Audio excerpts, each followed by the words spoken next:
Hi, everybody. Welcome to Two Guys Talk Cleveland Sports. I'm Tim Shirer with my co-host, Joey Schneider. What's going on? If you want to follow me on social media, it's TB Bucks Tim, and Joey, it's Goodfella_Joey. But I'm not looking for followers. I could care less. So I just like to talk sports and write about it. That's what I do. And so the show is brought to you by CT Roofing and Power Wash. They can do your siding, your roofing. They are insurance experts. They can get your entire roof and siding covered if it's, in the parameters. They do decks. Call them at 440-278-0506. So I know Joey's got a hold of them. I did. I'm very, very excited to see when they come out what they'll be able to do. Yeah. So very, very professional. Yes, he better be. He is. Let's see. There's been a lot going on in Cleveland sports this week. This has been a busy week since we met here last Tuesday. Some expected things have happened. Some unexpected things might happen soon. But that's the world of sports. When you get near trade deadlines and when a certain team hires its 11th coach in 27 years. But let's get to the Cavs first.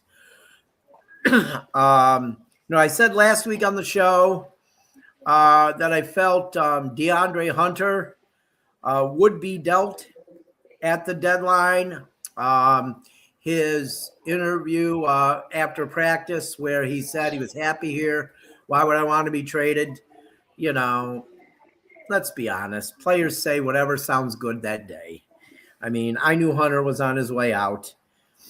He just never fit with his team. He was here about a year, and he just never fit on this team. But they got Dennis Schroeder and Keon Ellis and two-way player forward Emmanuel Miller, who I believe is making his debut with the Cleveland Charge tonight. I would think Schroeder and Ellis will probably be with the Cavs tomorrow in Los Angeles when they take on the Clippers. That could be very interesting tomorrow. And so getting right to that, I mean, I don't think there's any reason to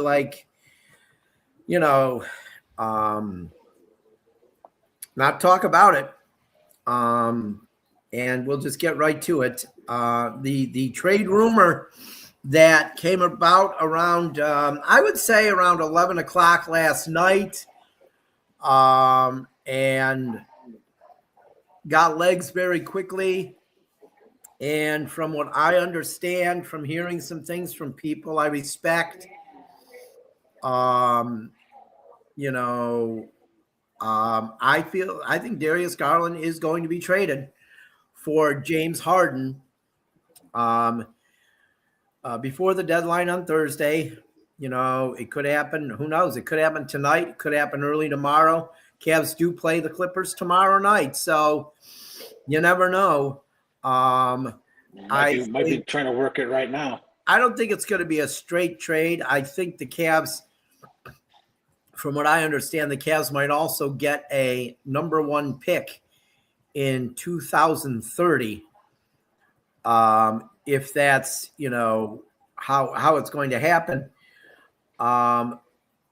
In my opinion, watching this team, covering them for the last 4 seasons, they're not getting over the hump with Darius Garland for 2 huge reasons.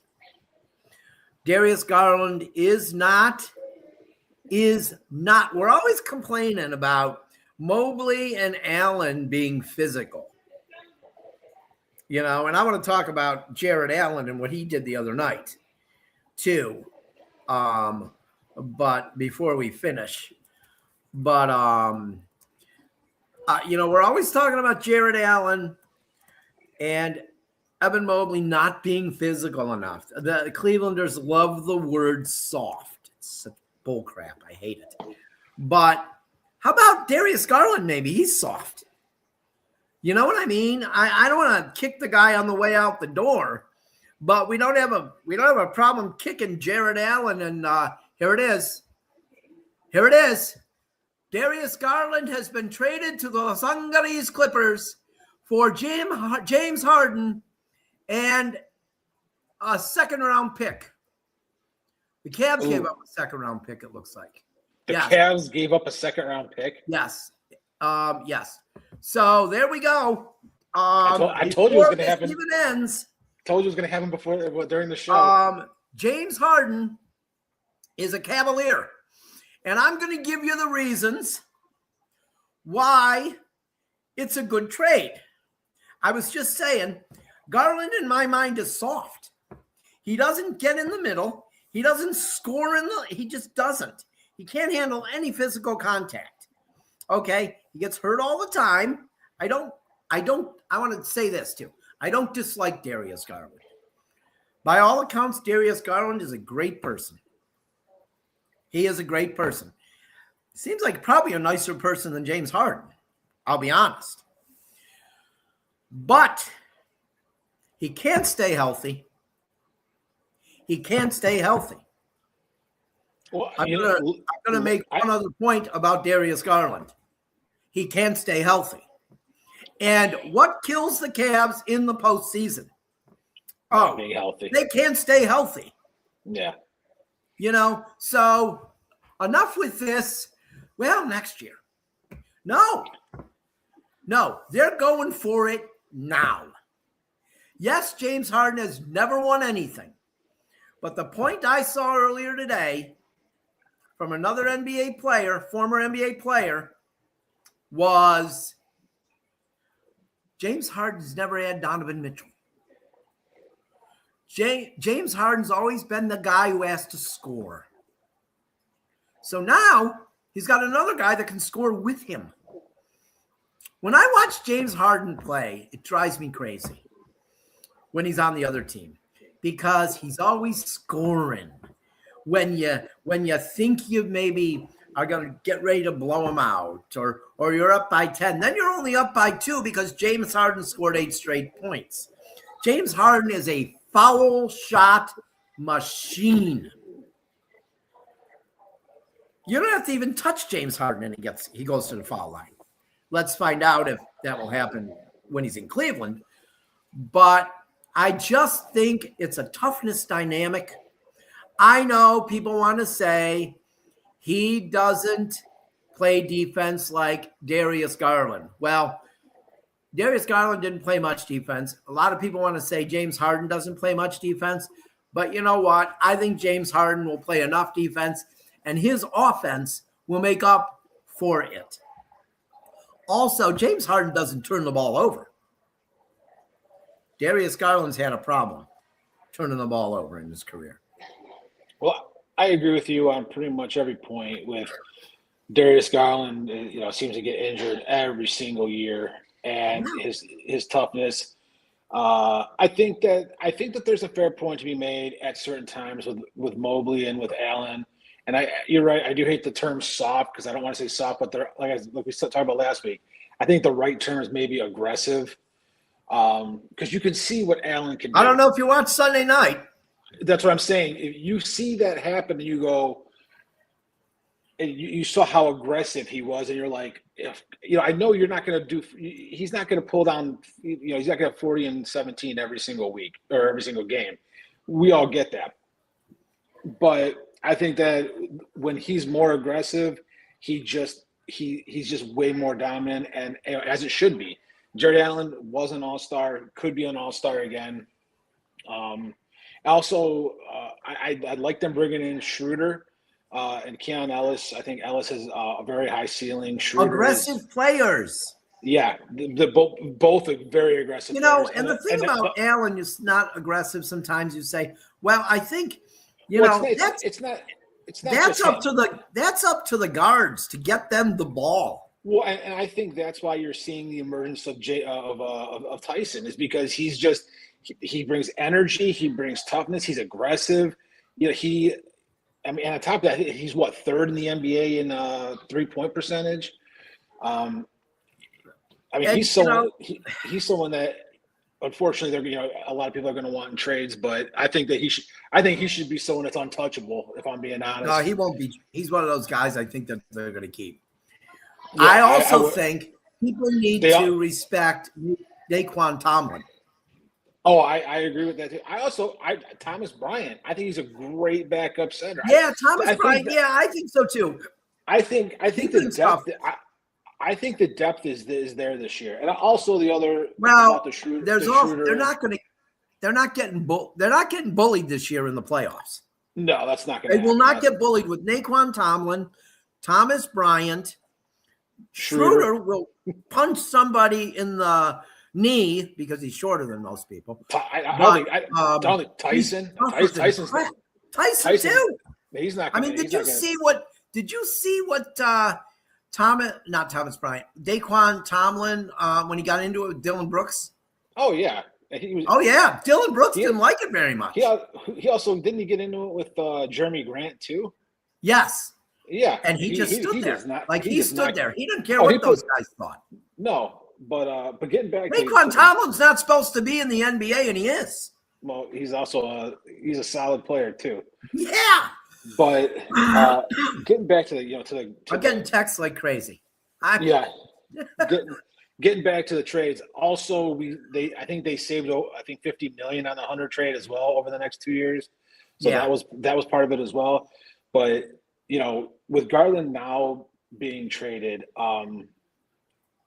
so James Harden he's averaging 25 points this year, almost 10 assists. I think like 5 or 6 rebounds. It's not like his production has tailed off. That's a point guard. Yeah, and and the thing is you can put him at the 1, 2, or 3 as well. I wouldn't have him guarding. I shouldn't say 3. You can put him at the 1 or 2 because you're not going to have him guarding a small forward. But he's a taller guard. We definitely weren't going to have Darius Garland. No, but he's a small forward. So he's a taller guard at 6'5". Yeah, and I think people and a lot of things that I've seen is these small guard the small guard experiment is over with Mitchell and with Garland. I really like Garland as a person. I think he's a great person.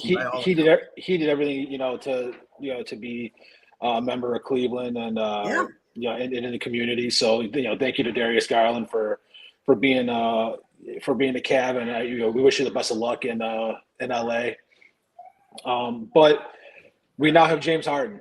We have an older James Harden, a 36-year-old James Harden. I think that's where part of me gets stuck up on the deal is the fact that we gave up a 26-year-old for a 36-year-old. But I would rather give up one 26-year-old for a 36-year-old than a 24-year-old and a 26-year-old for a 32-year-old.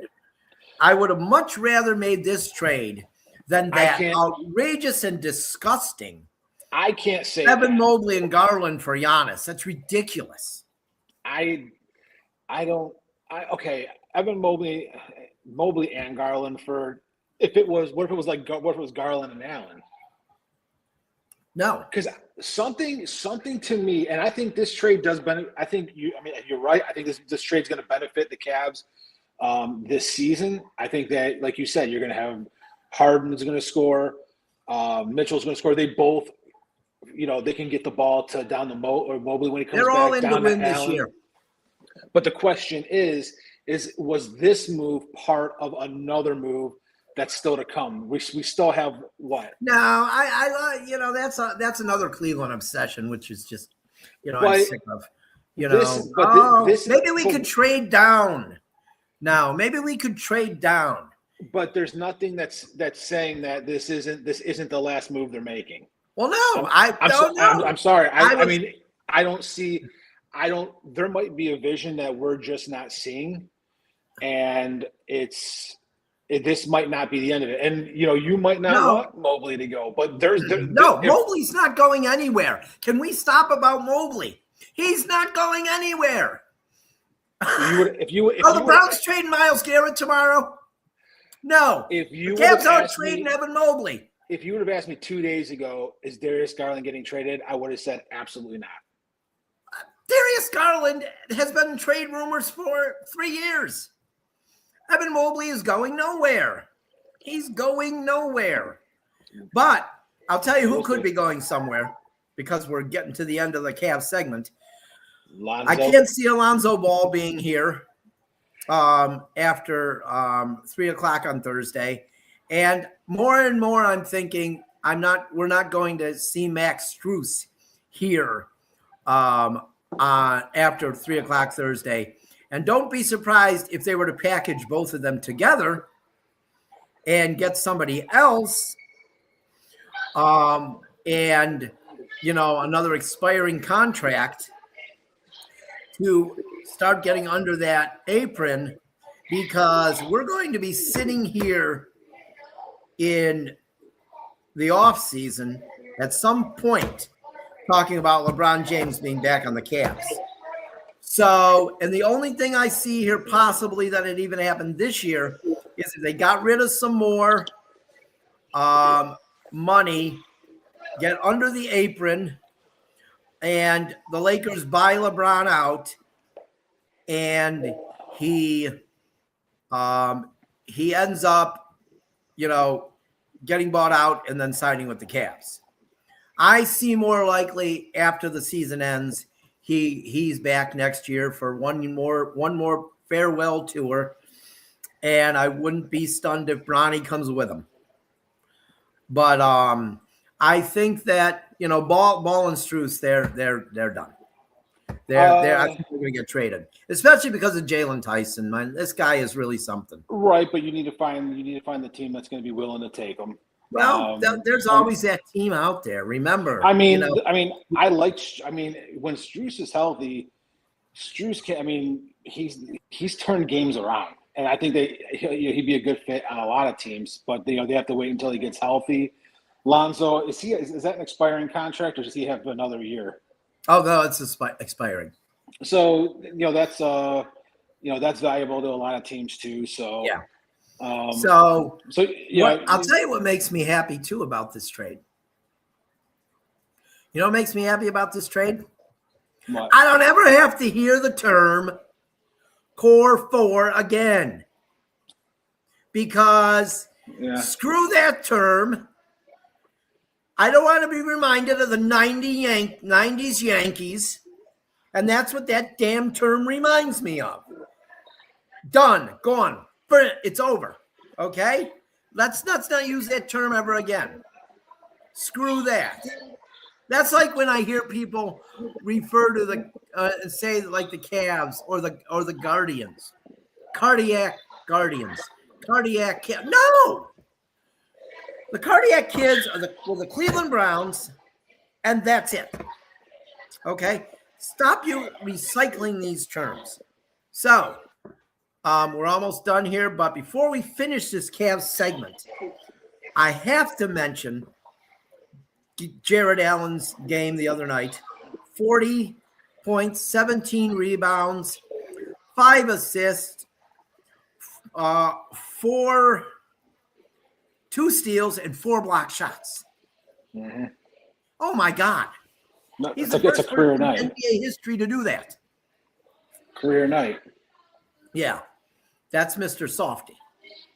So, but that's pretty much it for the Cavs.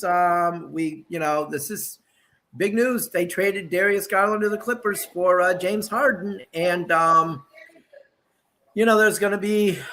We'll see. This is it's a we'll see. It's Kobe a we'll see Altman's situation. This is his job's on the line, and he knows it. And it's win this year. Get to the finals, or you'll be looking for work. So that's pretty much it, I think. So now we have, we're going to be moving on to the Guardians. Nothing dramatic with them today. They're about the only team in Cleveland that's no drama. Of course, they don't believe in signing players. So, and I'm not a Dolan hater, but they don't believe in signing players, so we don't have to worry about drama with them. I am at the point now where I could understand in past years, but this year you have it's like, and we've talked about this almost every week. It's so we're excited to see these young players. Yeah, Lauder, Valera, Bazana's probably coming up. The pitching staff, young, looks really good. Really finished out the season strong last year. So, let's see if they can keep it going to start this year. Sorry, brought back Kobe Allard this week. But there we go. But I'm tired of a lot of this complaining of not signing someone, especially this year. Like, he's not the ownership is not going to just turn around and go after That's it. Never giving out okay, Jose, he gave them some money to, and that's not our business. You know what I mean? But I'm just tired of everyone complaining about it. It's not the business model. It never has been. So if you're going to complain about it, then root for another team. I'm sorry, because that's not them. You're right.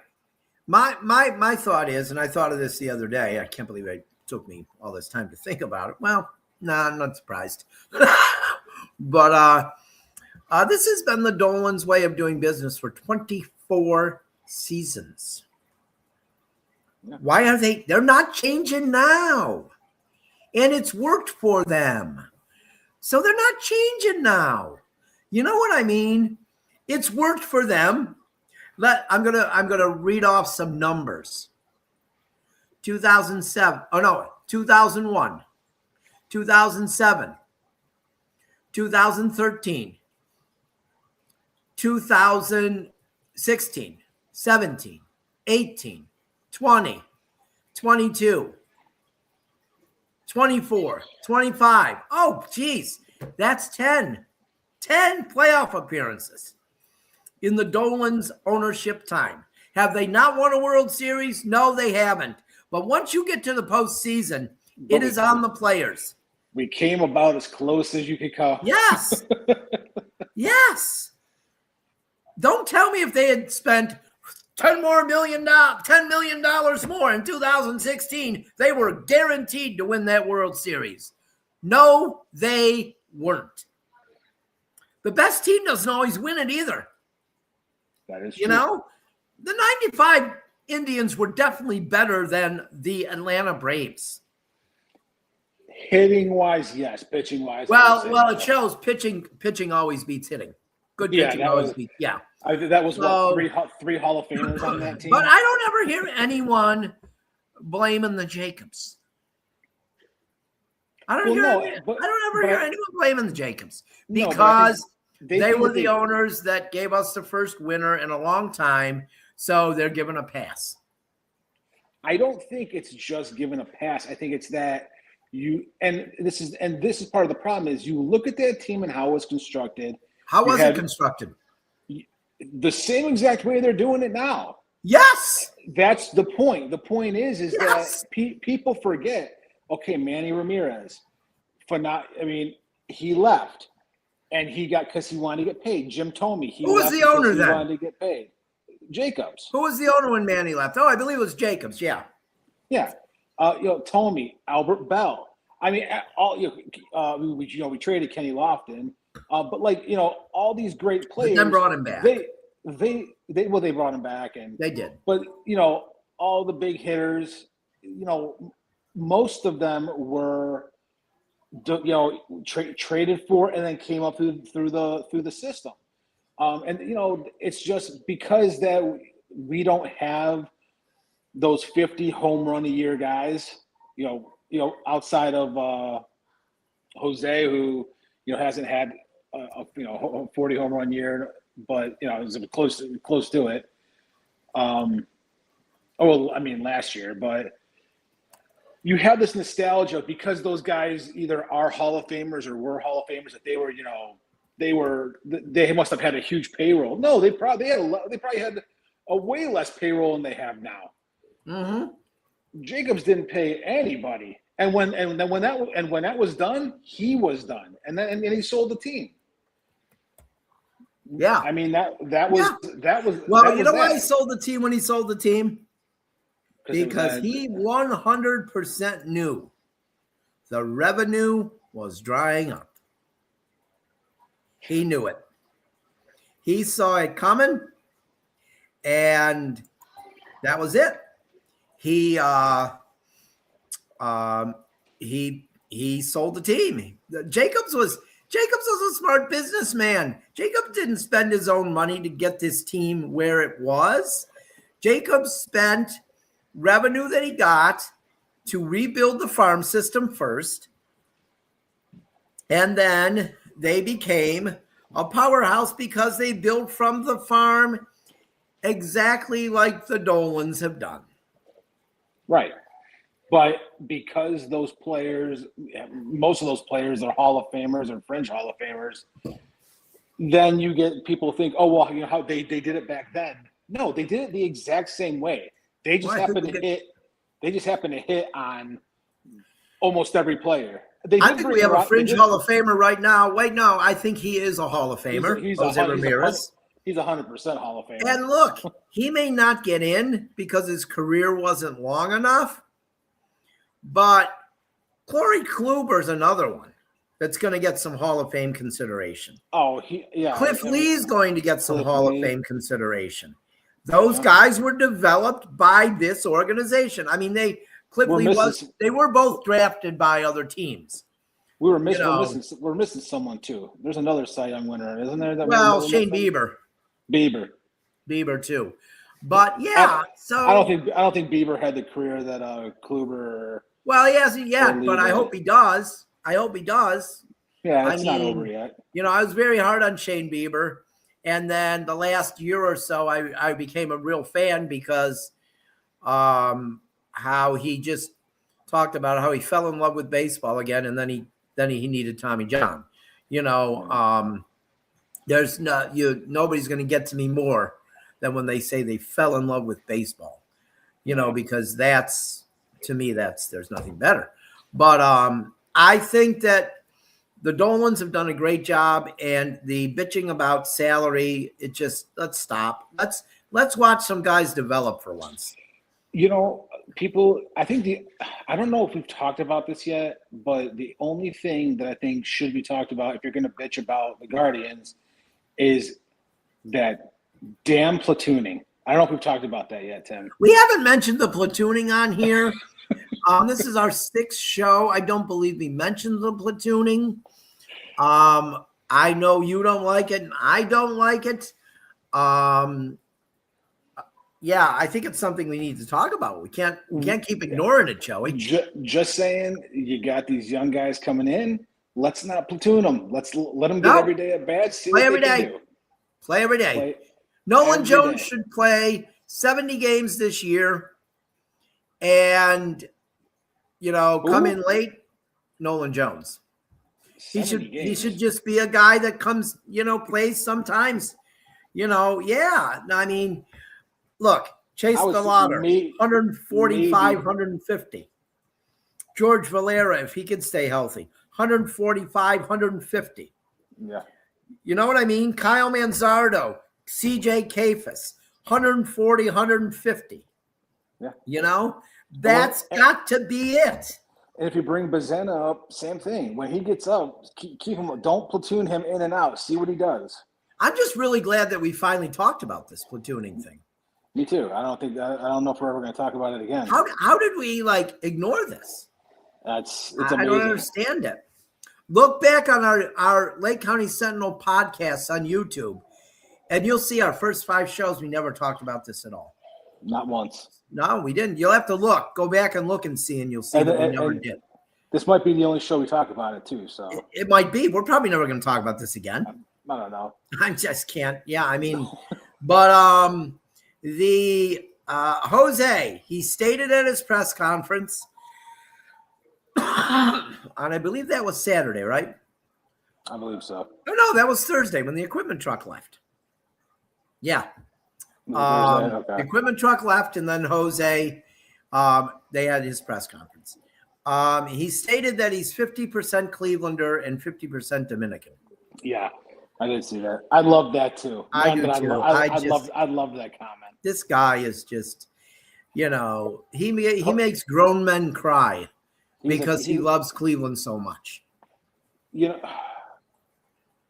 It's very unique, and I think this is part of the reason that it means a lot to us, but I think that it should mean a lot to people everywhere in the country, is because it is so rare in this day and age for a player to stay with one team for their entire career. Yeah. It almost never happens anymore. So for one player who came up through the minor leagues, got to the majors, and is having a Hall of Fame career, will be a Hall of Famer, to want to stay in, with the team, took less money, not once but twice, to stay with the team in the city that he loves. It's not heard of in this day and age, and it shows a lot of his, to his character, and and it means a lot to us as fans that a Hall of Famer. Yeah, I mean, he is. I think a good nickname for him would be Mr. Cleveland. There's just so many nicknames you could give him. I feel but I mean, it's just with it being such a rare thing nowadays, and it's kind of like it's a different sport. Maybe it's not a fair comparison, but I'm going to compare it anyway. It's like Kobe spent his entire career with the Lakers. Yeah. Well, I think we can do it right in the sport too. Right. And at this time I was Kobe. Was Clayton Kershaw. Yeah. They're very similar people. There's nothing that means more to Clayton Kershaw than his friends and his family and Dodgers fans, and so I think Jose, these are two guys, they're going to go in the Hall of Fame years apart, but these are two guys that are going to have similar speeches because they cared about the same things. Jose Ramirez and Clayton Kershaw care about the things that are right, the things that matter, the things that more people should care about. Family, making people happy. That's what they did. Clayton Kershaw and Jose Ramirez. Look, the Dodgers have won all these World Series, but I think what means more to Dodgers fans than Clayton Kershaw? They love this guy. He is their Jose. Right, but the thing that they bring with them, and even though one's a pitcher, one's a fielder, they're both winners. Oh, they're winners. They want to win, and it took Clayton Kershaw longer than Jose's played to win his first World Series. Right, but I think that both of them have that winning mentality. They both, helping out the younger guys. They both wanted to win with the teams that that they're going to Kershaw, that he spent his entire career with, and Jose will spend the rest of his career with. And it's rare. It means the most, and I think that, and I think that when you're looking at a Hall of Fame ballot and you see one, a guy like Jose who has put up the numbers he has for as long as he has, and he did it with the same team, I think that carries weight. Now, whether he cares about if he's a Hall of Famer or not, that's something that only he knows. I'm sure everyone wants to be a Hall of Famer, but he's going to be. And I think, if I'm a voter and I'm looking at and going, he spent his entire career there and he was a winner, that carries more weight than he bounced from team to team to team. Yeah, he had good numbers, but I think that's just one of those things that it's just so rare, and to see a player of that caliber stay with the one team for his entire career, that it just means everything. Yeah, I just saw that it says that per a report that Donovan Mitchell was looks like Donovan Mitchell was consulted about the trade, and he was in on it for the Darius Garland trade. You can see at the bottom of the screen, folks, if you just joined in for the Guardians portion of the show, that the Cavaliers have acquired future Hall of Famer, if we're talking about Hall of Famers, future Hall of Famer James Harden from the Clippers in exchange for Darius Garland and a future second-round pick. So, but yeah, I think that, guys that have good values, they are, a lot of times are great players. So let's finish this Guardians segment have a little fun with this. We got about 4 minutes. How big should the statue be of Jose?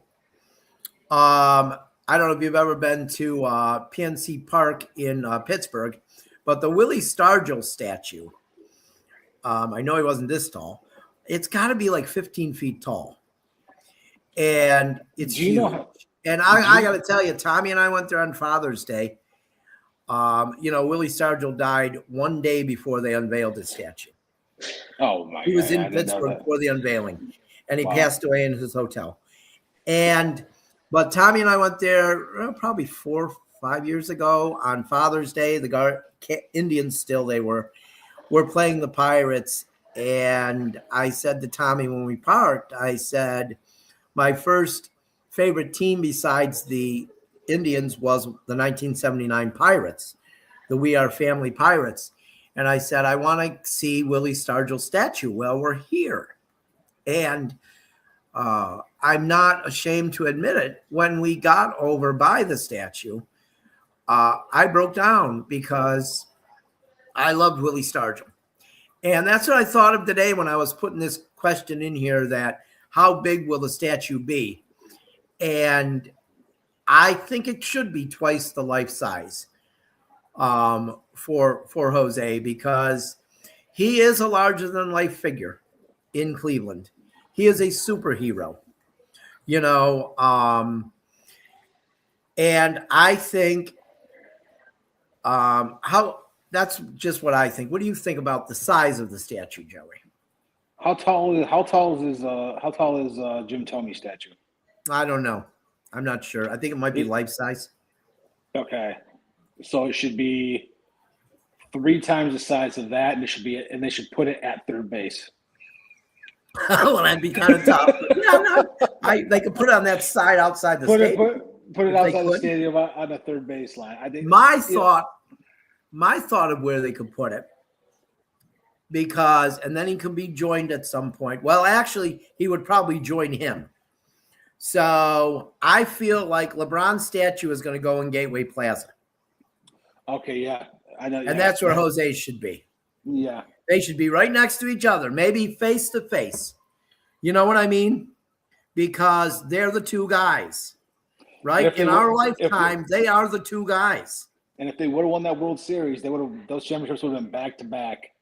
Yeah, that would have been amazing, wouldn't it? Oh my! This city would have exploded. It would have been crazy if they won. Oh my God! It makes me sick talking about it. I know. The other, I don't want to dwell on that. The other thing, my other thought too was, however tall Jim Thome's is, Jose got to be taller. It should be for every year that Jose was with the team longer. It should be 1 foot taller. Yeah. Okay. I mean, and I have nothing against Jim Thome, but he did not stay. No, but that's Hall of Famer, phenomenal career. I love Jim Thome, nice person. Yeah. But he didn't stay. Here. Yeah, but Jose stayed. He didn't stay. So I think that it should be 1 foot taller for every year. That sounds good. I like that. I never even thought of that, but that's pretty good. Yeah. But we are so spring training opens on the 10th. I think players report like 3 or 4 days after pitchers and catchers. So I know the first spring training game is February 21st, or as they say in the military, 21 February. Mm-hmm. I have a military friend, and that's how he says the dates. So and everywhere else in the world says it like that. Yeah, probably. Yeah, that's true. Yeah. So yeah. So we are getting now. We're going to get to my favorite part of the show. Oh God. Time for the Browns. I was getting ready for a fight because I thought Tommy and Chuck were going to be on. No, I'll fight with you, Joey. I'll argue. You know I will. It's coming. I feel like I'm the voice of reason, though, because I'm not a fan of this team. So I can be objective. I'm objective, too. No, Joey. Nobody who's a fan of a team can be 100% objective. They just can't. And that's why I have a problem with the Cleveland media, because they're fans also. I'm not 100% objective with the Guardians. I'm not 100% objective with the Cavs. I'm not. I think that I'm not. Anybody who says they're 100% objective of the team that they're a fan of is a liar. That would be like me saying I'm 100% objective with Tampa Bay. But no, I'm not. Maybe not 100%, but we are way more objective than most. I would say most Cleveland media.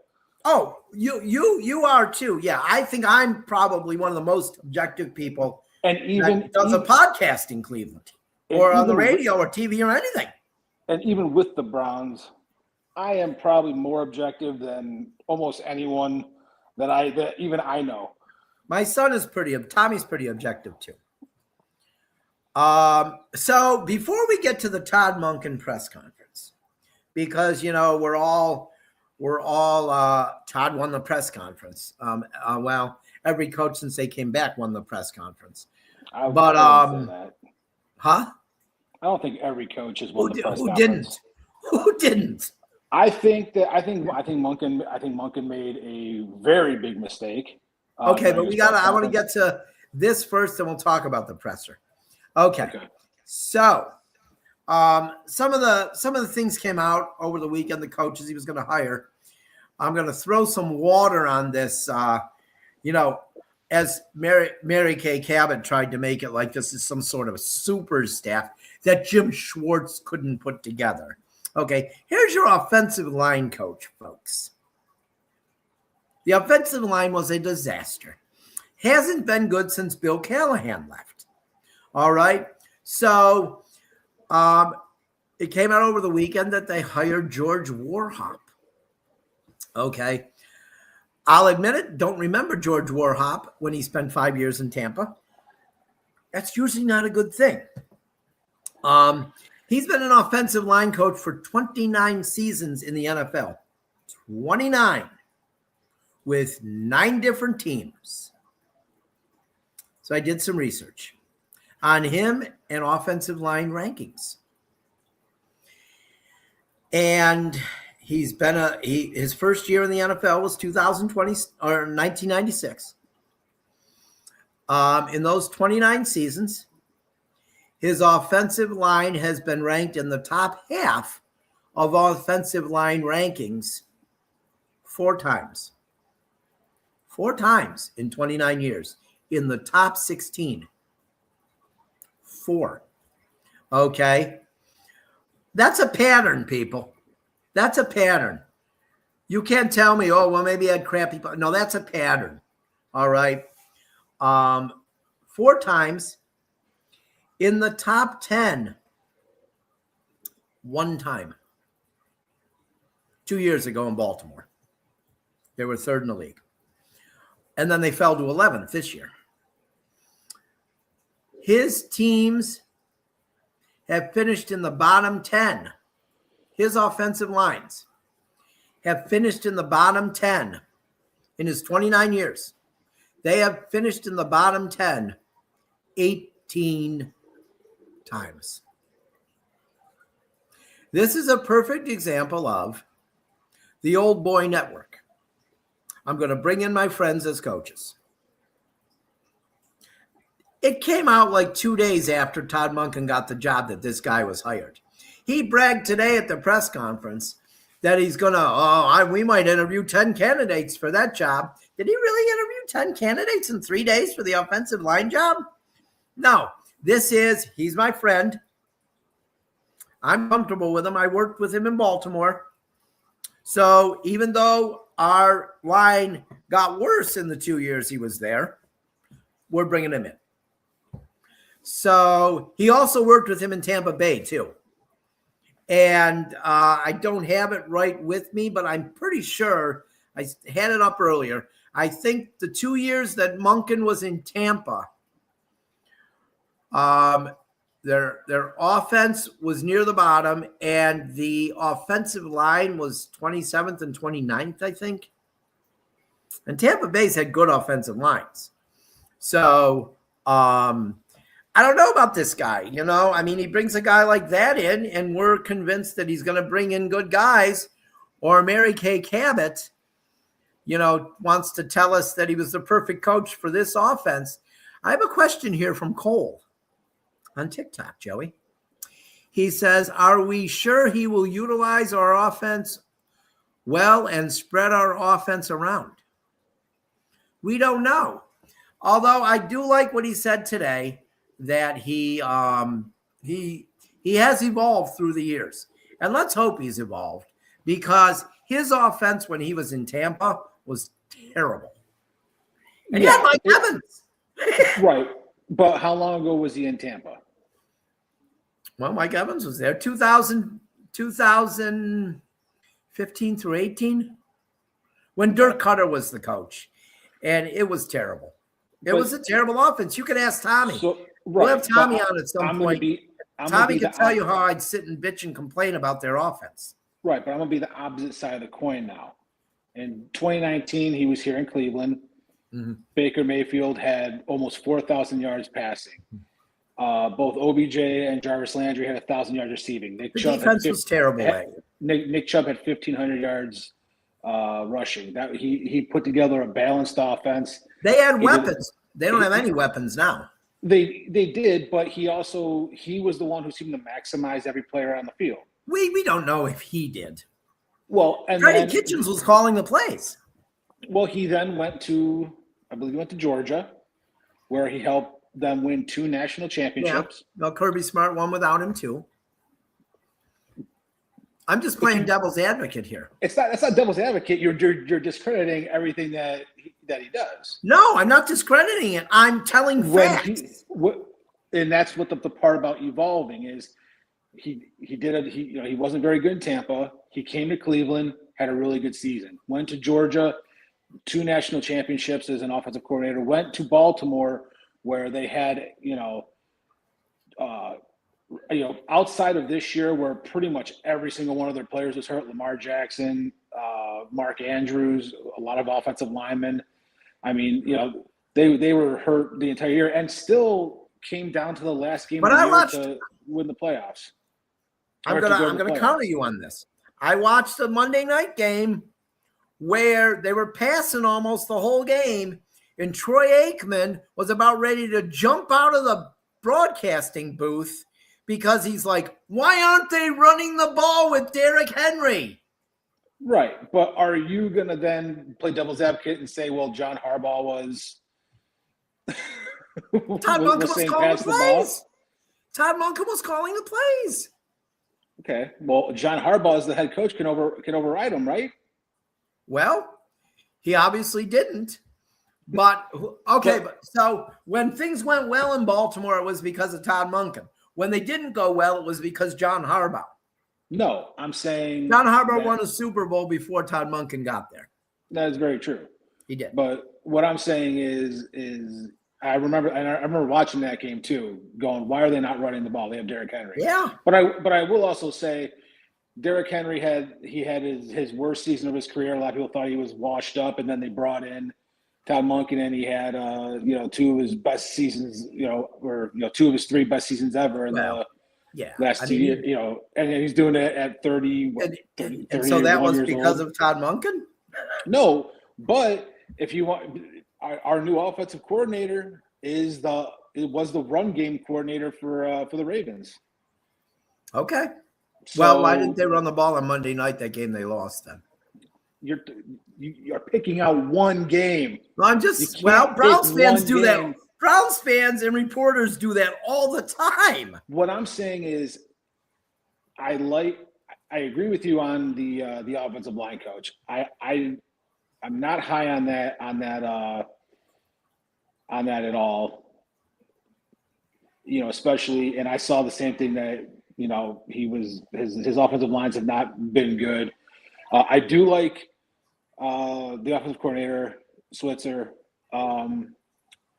Young guy, run game coordinator coming up to be the offensive coordinator.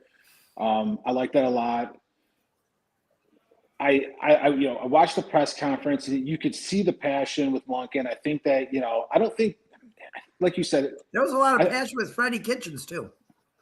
I think that I don't think everyone always wins their first press conference, because sometimes and the thing is, the problem is, who gives a shit if they win the press conference? Right. I just give a shit. But it's always mentioned by the Cleveland media. I just care if they win games. That's it. That's all that matters. But it is, when you see the emotion of someone who's been, working so hard to get a head coaching job, and he gets it, and he wants, I really liked what he said about holding players accountable. What are their dreams? What are their goals? And then holding them accountable to their own goals. I really, really liked that quote from him. It didn't feel like it was, a rehearsed line or. I felt like some of it was, but See, I didn't think that's where I think that when you have these new either new coaches or existing coaches come in and give. I'm not saying all of it, just some of it. I felt like. I didn't feel like any of it was. I think the only misstep that he had, and it was a bigger misstep, and I don't think he meant it in the way that most people took it, was what he said about Schwartz. Shouldn't have said it at all. Shouldn't have said it at all. Yeah, and but the Cleveland media is going to run with that and say Jim Schwartz is the worst thing since Charles Manson now, and Todd Monken is amazing. No, Cleveland media is going to throw Jim Schwartz in Lake Erie now. Which I really hope that they don't, because I would love for him to come back. No way he's coming back. But I would love for him to come back. Oh, yeah. I'm not saying he's going. No, you're right. I'm saying I would love for him to come back, keep the defense in place. And let me finish what Tom Monken said. He didn't come here for Jim Schwartz. He came here for because the defensive players, Myles Garrett, Denzel Ward, Carson Schlesinger. And that's good. And I don't think he meant that as a slight to Schwartz. I think he was just saying he came here because the players are so good. Well, and he did compliment Schwartz by saying that they're keeping the same scheme, which is a compliment to Jim Schwartz. Right. I mean, if it's not broke, you're not going to fix it. Yeah. But I don't think it was just something that he said that came off kind of I don't know how to abrasive or rude. And I don't think definitely did. Most people didn't. I think most sane people know that that's not what he meant. I think he's probably going to look at it tonight if he sees the video, and he'll be like, "Oh yeah, shouldn't have done that." Yeah, but I think we got to move on a little bit here. Andrew Berry's part of the press conference. I don't know if you saw that. He really, to me, came off today as so arrogant, almost like he thinks he invented the game of football. And let me tell you something. I don't want people to think that I'm just picking on the Browns here. Chris Antonetti and Mike Chernoff sound that way to me a lot of times too. Like they invented baseball. The arrogant Ivy League shit. I don't give a shit if you went to that. That doesn't mean you're going to be good at being a sports GM or that you're some kind of genius because you're book smart. You know what I mean? I know some guys who are really book smart, but they don't even know how to throw a baseball. So that doesn't matter. But he's talking about the process of how, they put Monken through a written test. And I'm like, oh, God. I I was really hoping that wasn't true. And and I'm sitting there and I'm thinking to myself, Oh. did the Seahawks and Patriots put Mike McDonald and Mike Vrabel through written tests? No, they talked football with them, and that's how they hired him. I mean, the fact that you made these guys write a fucking essay to be the head coach of the Cleveland Browns honestly makes me sick. I know. It's disgusting. You know that I have grown up a Browns fan.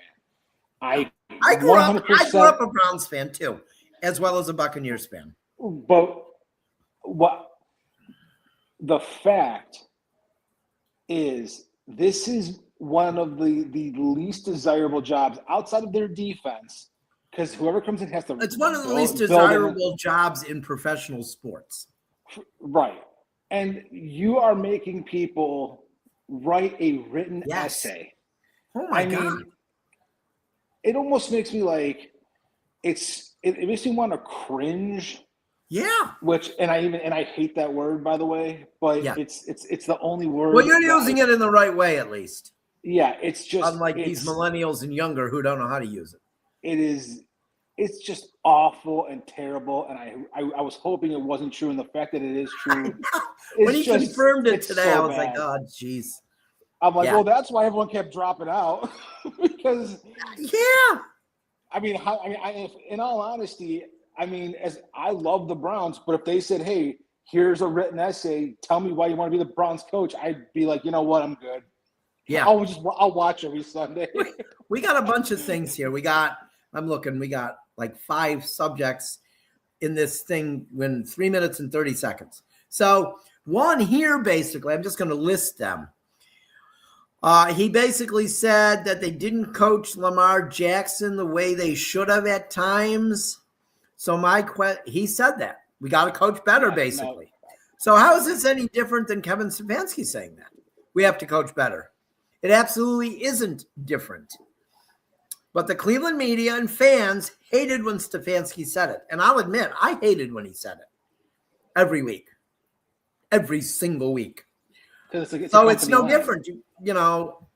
So, and then you got Monken would not commit to Sanders as the quarterback. I'm glad he didn't. As a starter, which is good that he didn't. But the Sanders cult is going to lose their effing minds, Joey. Yeah. Todd Monken is probably the R word now because he didn't commit to Sanders. I'm sorry, but you know how that cult is.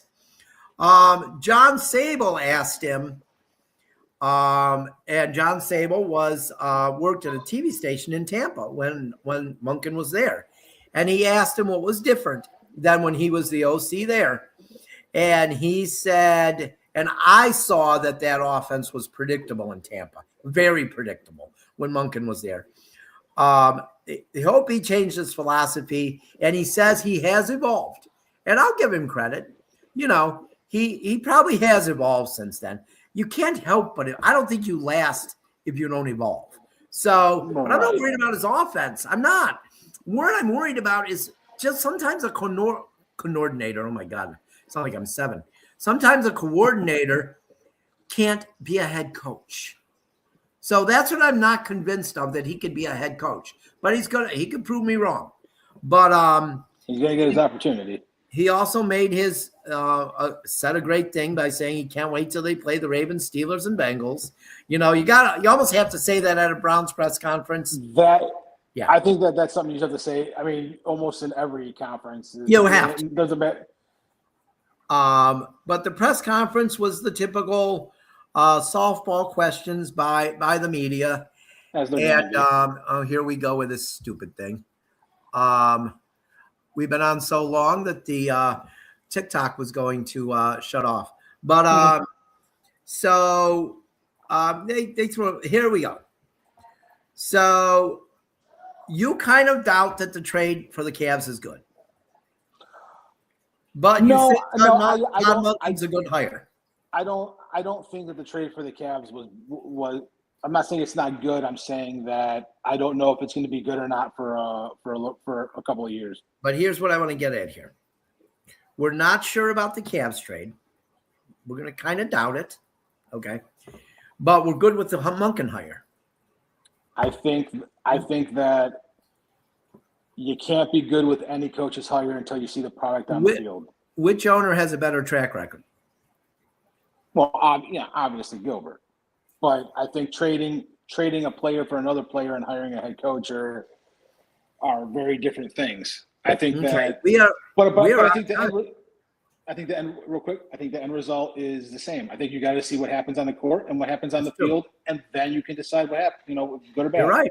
That's true. And we really filled this hour tonight.